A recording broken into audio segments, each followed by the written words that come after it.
Salve alunos do canal Atualize Educação! Hoje damos seguimento à playlist sobre a Grécia Antiga, falando sobre a cidade de Esparta. Falaremos um pouco sobre a sociedade, sobre a cultura e educação, sobre a economia e é claro, sobre a política espartana, cultura, sociedade, política e economia. Comecemos pela sociedade militarizada de Esparta. Aliás, quase tudo era militarizado, quase tudo era diálogo, democracia e ao mesmo tempo exclusão.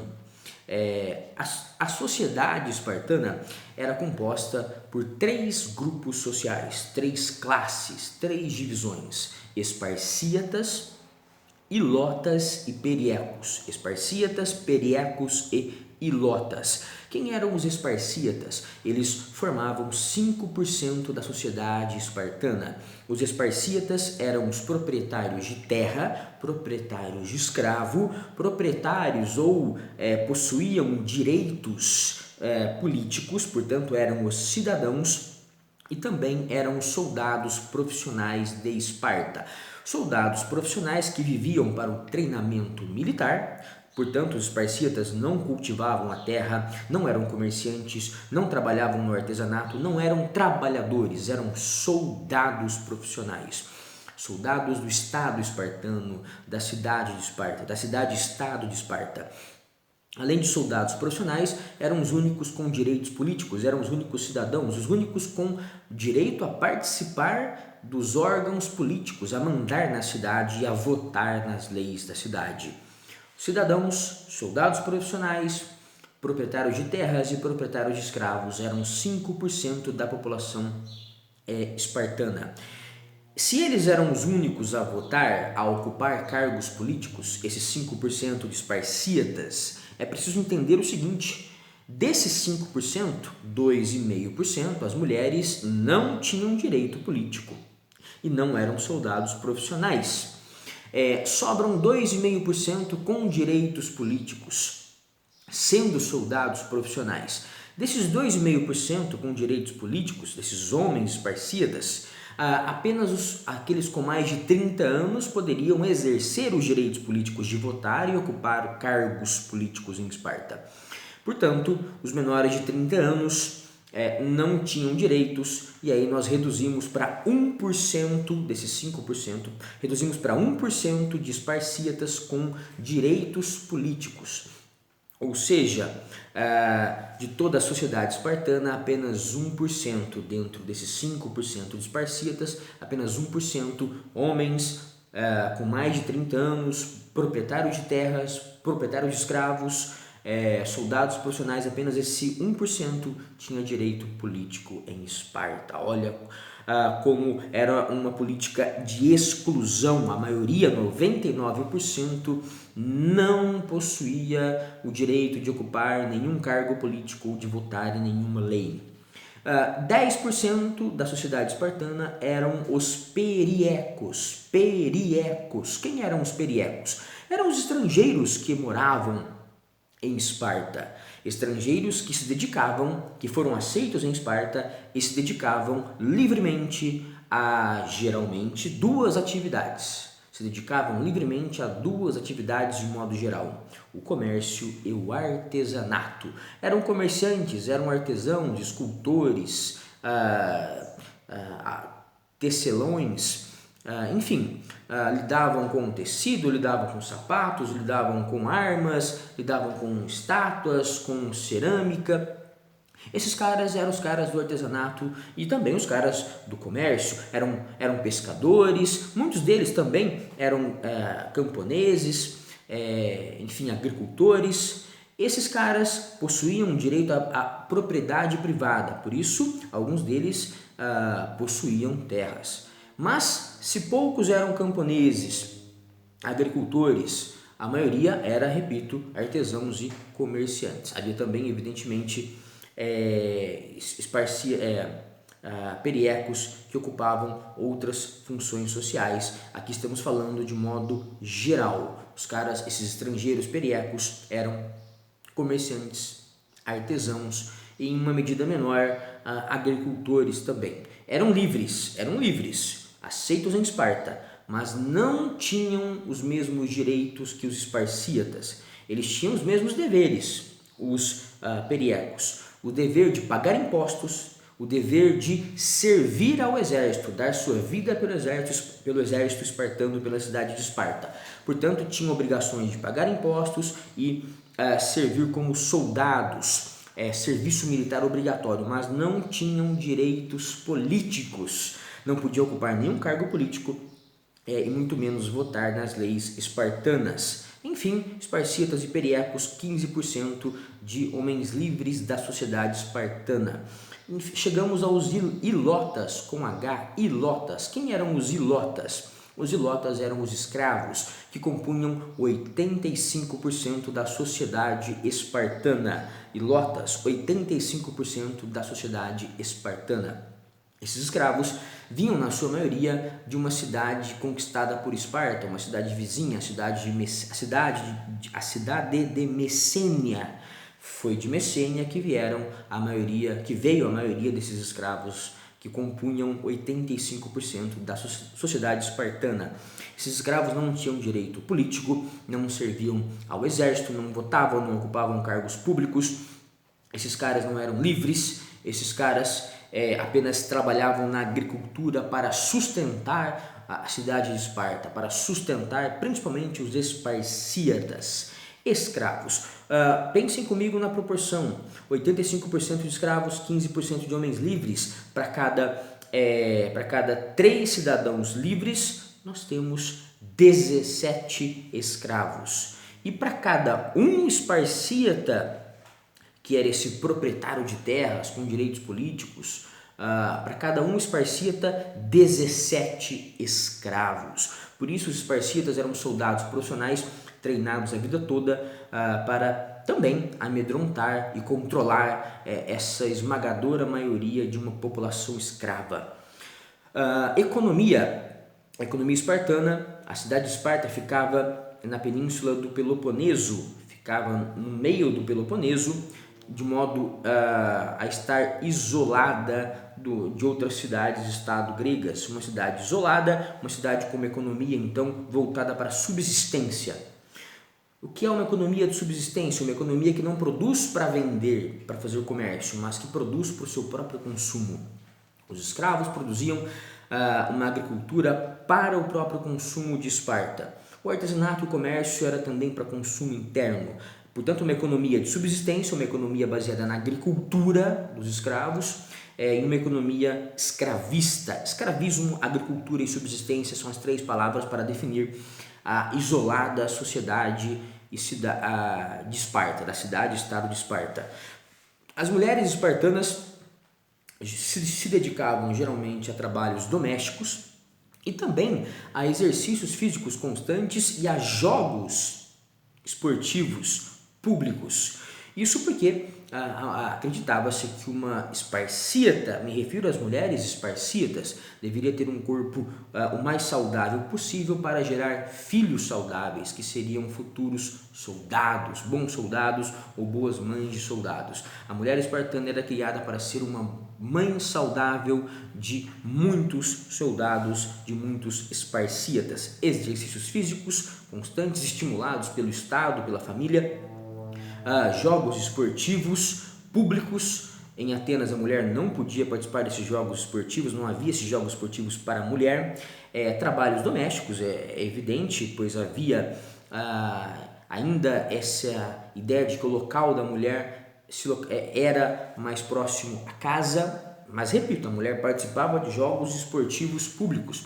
Além disso, a mulher espartana poderia ser, e muitas vezes era, proprietária de terras. A mulher era reservado à mulher espartana o direito de propriedade de terras. E as mulheres espartanas também cuidavam de suas terras como proprietárias na ausência militar do marido. O marido foi para a guerra, a mulher então era proprietária da terra, direito à propriedade e um direito exercido. Além disso, além de exercer esse direito à propriedade privada, a mulher espartana também ia às reuniões políticas com os seus maridos. Enfim, era uma vida pública muito mais interessante do que a vida pública da mulher ateniense, que praticamente não existia. Resumindo, atividades físicas em jogos esportivos públicos, participação em reuniões políticas públicas, ainda que a voz dela não fosse tão ouvida, e também o direito à propriedade privada, à propriedade da terra, exercido muitas vezes quando o marido estava em guerra ou quando não voltava da guerra. Enfim, como era a política espartana? Falamos da sociedade, falamos da economia, a política espartana. Havia 4 órgãos políticos básicos: Ápela, Gerúsia, Eforato e a diarquia. Repetindo: Ápela, Gerúsia, Eforato e diarquia. Expliquemos cada um dos 4 brevemente. O que era a Ápela? Era o principal órgão político de Esparta, o maior órgão político de Esparta. A Ápela, também conhecido como Assembleia dos Cidadãos, Assembleia de Soldados. A Ápela era uma assembleia, uma reunião que continha todos os esparcíatas, proprietários de terras e escravos, com mais de 30 anos, com 30 anos ou mais. Essa Ápela reunia então esses cidadãos esparcitas com 30 anos ou mais. E quais eram as funções da Ápela? Primeira função: eleger os membros dos 2 órgãos seguintes que vamos estudar, Gerúsia e Eforato. Portanto, a Ápela elegia os caras dos órgãos superiores. A Ápela, na prática, era superior, portanto. Então, eleger os magistrados, os funcionários dos órgãos superiores que veremos em seguida. A Ápela também aprovava as leis que um desses órgãos superiores bolava, pensava, fazia. Aprovação de leis e eleição dos outros funcionários de Esparta. Temos aqui 2 funções até agora da Ápela. E essas eram, de fato, as suas 2 principais funções. Faço aqui uma observação já feita nesse vídeo. Se nós descontarmos 85% de escravos, 10% de estrangeiros, se tirarmos então os ilotas e os periecos do jogo, sobram 5% de esparcíatas, 2,5% de mulheres, sobram 2,5% de homens esparcíatas, que eram donos de terras e escravos. Se tiramos aqueles com menos de 30 anos, 1% da população espartana tinha direito de participar desse órgão, entre aspas, democrático, de diálogo.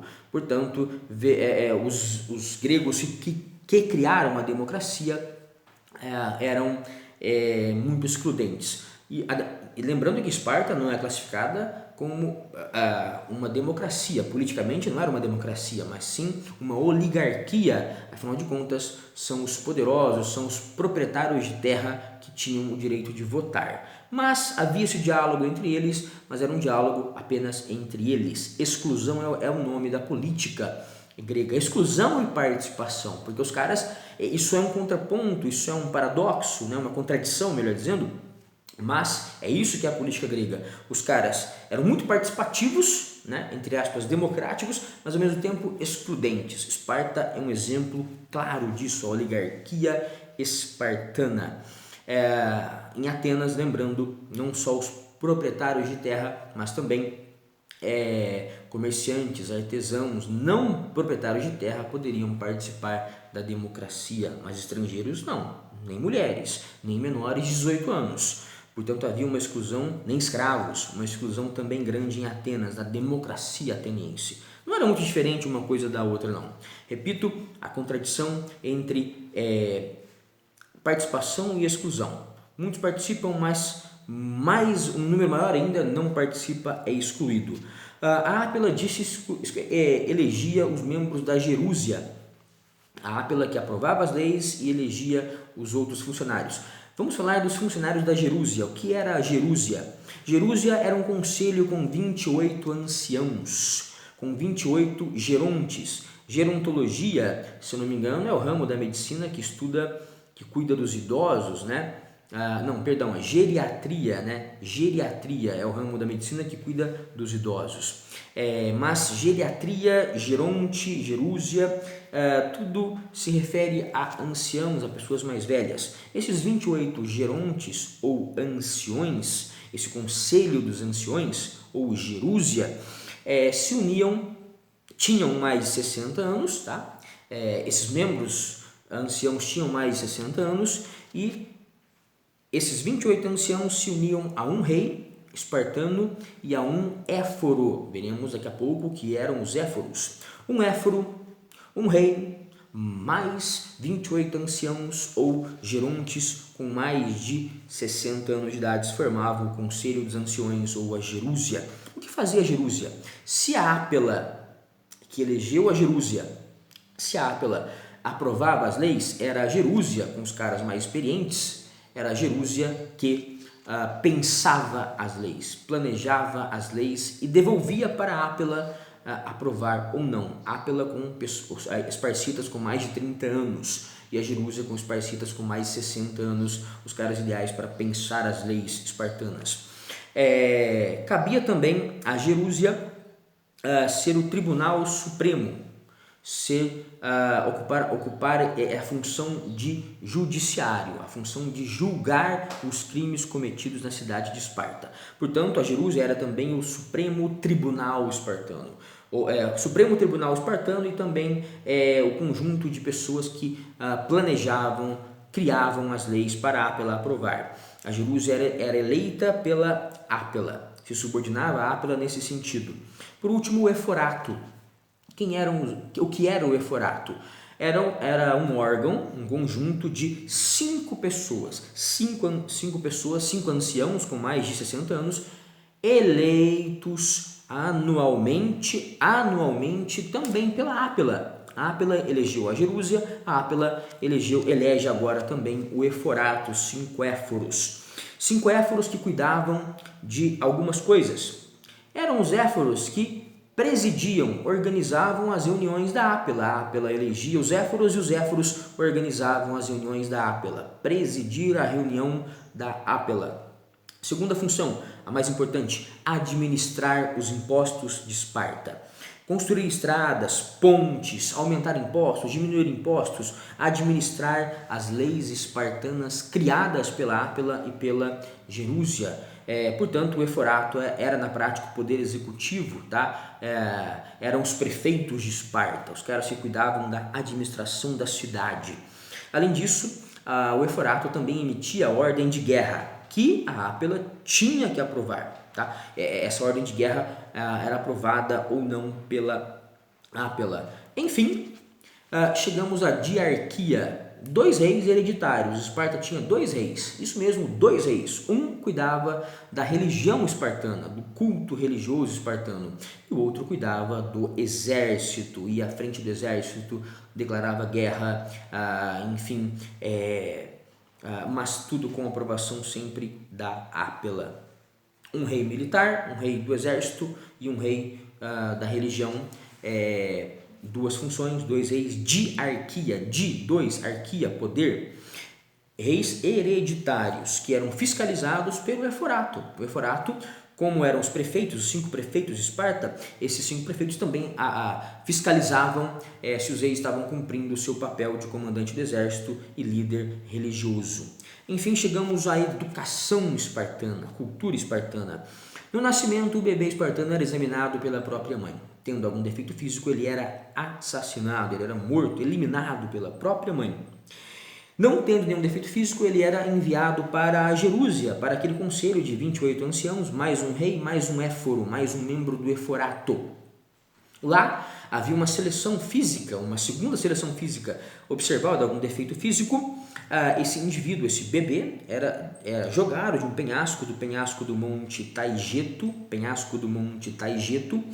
sendo eliminado da sociedade espartana, porque se fosse um bebê feminino, não seria uma mãe de soldados defeituosos, uma mãe defeituosa, entre aspas, de soldados defeituosos. Se fosse um bebê masculino, seria um soldado espartano defeituoso. Isso não era admitido pelos espartanos. Até os 7 anos, o bebê ficava aos cuidados da mãe, aos cuidados domésticos da mãe. Uma criação sempre envolta em dureza, em disciplina. A partir dos 7 anos, a criança entrava na escola espartana. Ela se tornava um interno da educação da escola espartana, do Estado espartano. Inclusive, o vestibular era uma surra que soldados esparciatas davam nessas crianças de 7 anos, já eliminando aquelas mais frágeis, aquelas mais afeminadas, aquelas menos aptas para o serviço militar, para a dureza do serviço militar. Uma surra como vestibular, a criança entra aos 7 anos na escola e a partir dali tem aulas de literatura, poesia, canto, instrumentos musicais, música de modo geral, portanto, mas também a criança passa por um processo de fome, de frio, era dada à criança uma quantidade de comida sempre menor do que ela precisava para não sentir fome. Então a educação espartana habituava a criança e o adolescente espartano a comer menos, a sentir sempre fome, a achar a fome uma sensação natural. A criança espartana recebia uma peça de roupa por ano, uma peça de roupa que mal cobria o seu corpo e, portanto, forçava esse indivíduo a passar frio em grande parte do ano. Acostumava-se à fome, acostumava-se ao frio, acostumava-se à dor, às surras constantes de outros alunos mais velhos, enfim, acostumava-se ao treinamento militar usando a luta corporal, usando as armas espartanas. Aos 17 anos, o adolescente espartano era enviado sozinho, apenas com uma lança, com uma arma, sozinho para fora de Esparta. Estando fora de Esparta, praticamente nu, com uma pequena peça de roupa e com uma única arma, esse jovem soldado espartano, esse jovem aluno, não era um soldado ainda, deveria sobreviver durante 1 ano, caçando, protegendo-se, buscando abrigo por conta própria. Aos 18 anos, esse quase soldado, esse aluno espartano voltava e tinha que ainda passar pela criptia.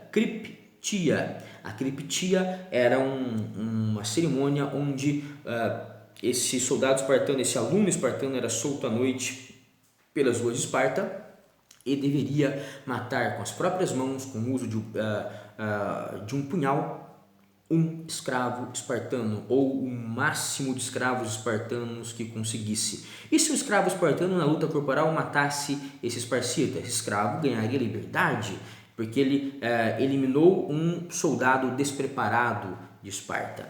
Matando um escravo ou muitos escravos, esse esparcita então estava pronto para se tornar um soldado espartano. Tá? Agora eu não me recordo se a data para tornar-se soldado, para ganhar a capa, o escudo, a lança, enfim, o capacete, se era aos 18 ou se era aos 21 anos, mas a criptia praticamente encerrava esse processo doloroso, árduo de tornar-se um cidadão e um soldado espartano, de tornar-se um soldado espartano. Depois que se tornava um soldado espartano, aos 18 ou 21 anos, até os 30, serviço militar obrigatório e nenhum pio, nenhuma palavra, você não tinha o direito ainda de ser ouvido e participar da política espartana. Enfim, falamos da educação e cultura, da economia, da sociedade, da política na cidade de Esparta. Até o próximo vídeo, fiquem com Deus, muito obrigado pela atenção.